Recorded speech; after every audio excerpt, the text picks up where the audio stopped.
Masalah adalah mujizat menurut Kamarudin Simanjuntak.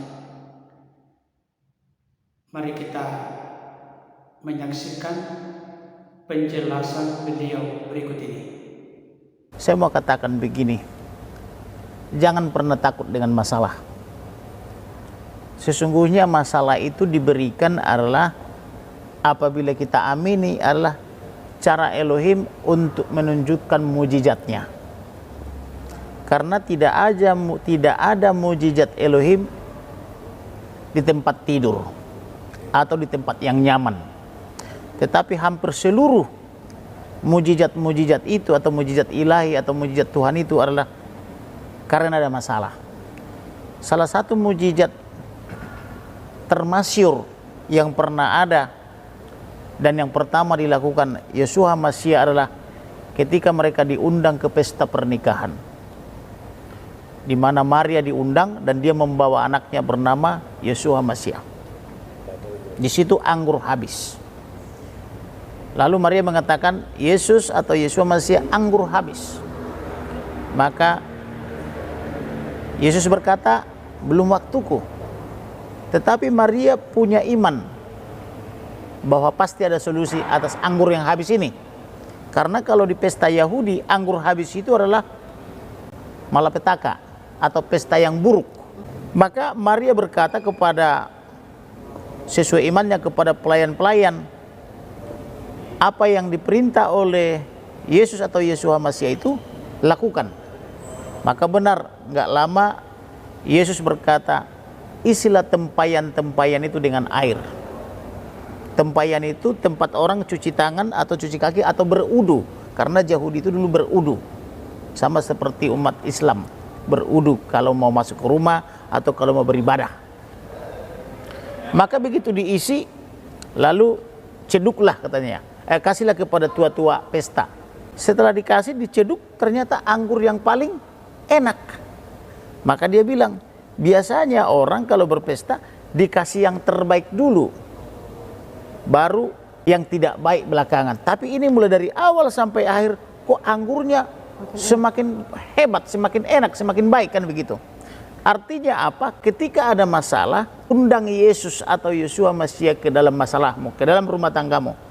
Ketika kamu pacaran, tentu semua indah. Anak-anak muda tahu indah semuanya.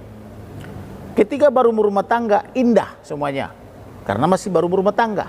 Tapi banyak orang setelah lahir anak, ketemu mertua, ketemu ipar, muncul masalah yang berujung kepada perceraian atau percekcokan rumah tangga.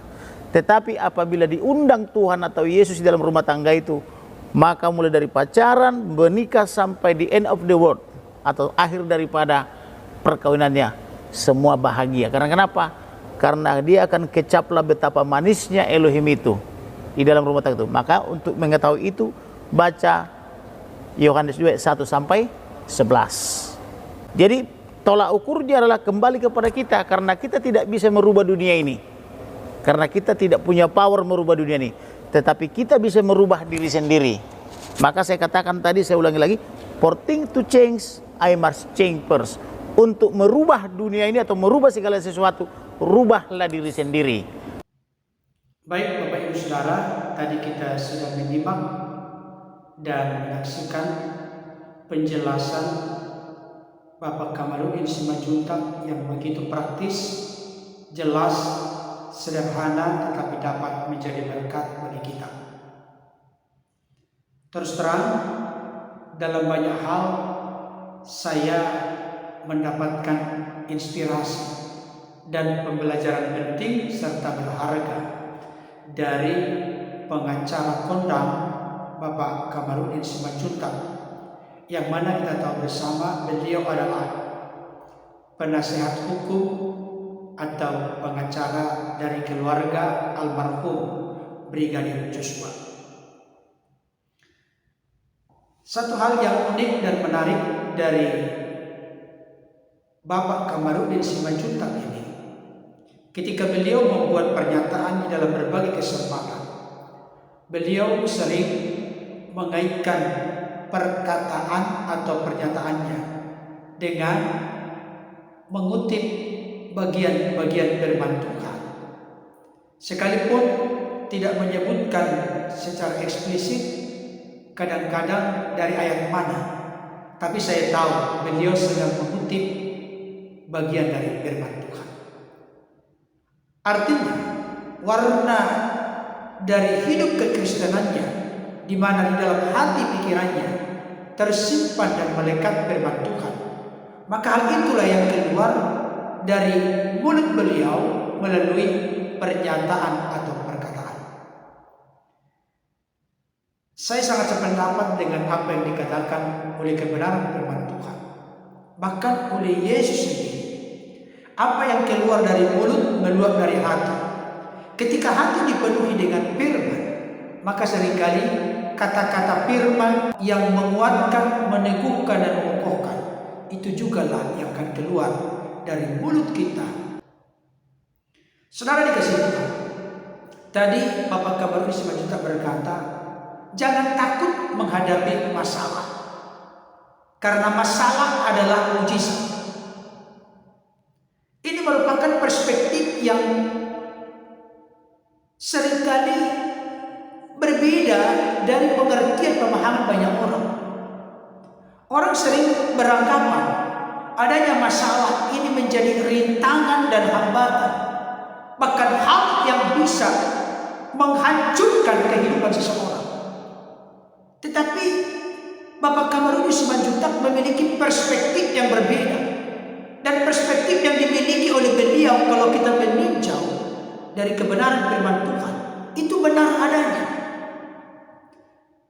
Perspektif pandangan yang benar terhadap masalah akan membuat kita kuat, kokoh, tangguh, dan tak tergoyahkan di dalam menghadapi masalah tersebut.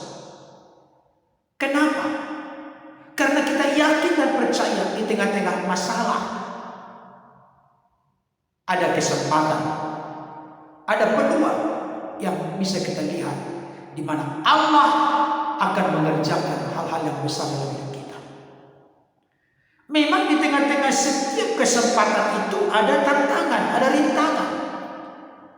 Tetapi mari kita belajar dari apa yang disampaikan oleh Bapak Kamarudin Simanjuntak ini. Mari kita memiliki perspektif yang benar, sikap respon tanggapan yang benar terhadap masalah. Masalah itu bukan musuh kita, tapi masalah itu adalah mujizat. Kenapa? Karena lewat masalah, kesulitan, pergumulan, persoalan, tantangan, kesesakan yang kita hadapi, di sanalah kita akan melihat bagaimana Tuhan melakukan perbuatan-perbuatan yang besar, lebih dari yang kita doakan dan pikirkan. Saya teringat dengan perkataan dari seorang hamba Tuhan, J. Hudson Taylor. Beliau berkata, kesulitan-kesulitan, kesukaran-kesukaran adalah pentas pertunjukan di mana Allah akan mempertontonkan kuasa. Tadi Bapak Kamarudin Simanjuntak mengutip dari perkawinan di Kana di Galilea, di mana sebelum terjadi masalah di dalam pernikahan perkawinan itu, Yesus dan murid-muridnya telah terlebih dahulu diundang sebagai tamu kehormatan di tengah-tengah terselenggaranya pesta perkawinan di Kana di Galilea tersebut. Kita tahu bersama ketika berlangsungnya pesta, mereka kehabisan anggur. Ini masalah yang besar dalam konteks tradisi pernikahan Yahudi. Tapi justru di tengah-tengah masalah di mana mereka kehabisan anggur, ada seorang ibu bernama Maria, yaitu ibu Yesus. Dia peduli dengan situasi, kondisi, masalah yang dihadapi oleh mereka yang sedang berlangsung pernikahan. Ibu Yesus pun berkata kepada Yesus, mereka kehabisan anggur. Yesus menjawab, mau apakah engkau daripadaku, ibu, saatku belum tiba. Tetapi ibu Yesus yakin bahwa Yesus pasti bertindak pada waktunya. Karena bagian firman Tuhan yang lain juga berkata, Allah berbuat segala sesuatu indah pada waktunya. Tidak pernah terlambat, tidak pernah kecepatan, tetapi tepat waktunya. Allah di dalam Kristus akan bertindak secara indah bagi kehidupan kita, dan hal itu telah terbukti ketika ada perkawinan di Kana di Galilea. Masalah yang terjadi bagi perkawinan di Kana di Galilea ini, mereka kehabisan ampun, justru menjadi jalan dan jembatan bagi Yesus untuk mengubah air yang tawar menjadi anggur yang manis. Keluarga ini pada akhirnya bukan menjadi buah cibiran, buah omongan, hinaan, ejekan dari orang lain, tapi memimpin pesta, memberikan pujian atas berlangsungnya pesta tersebut. Kenapa? Karena biasanya orang menghilangkan anggur yang baik dahulu, setelah itu baru anggur yang kurang baik. Tapi selama berlangsungnya pesta itu, yang mereka suguhkan adalah anggur yang terbaik. Saya teringat ketika Yesus menyuruh murid-muridnya bertolak ke seberang, dan Yesus naik ke bukit.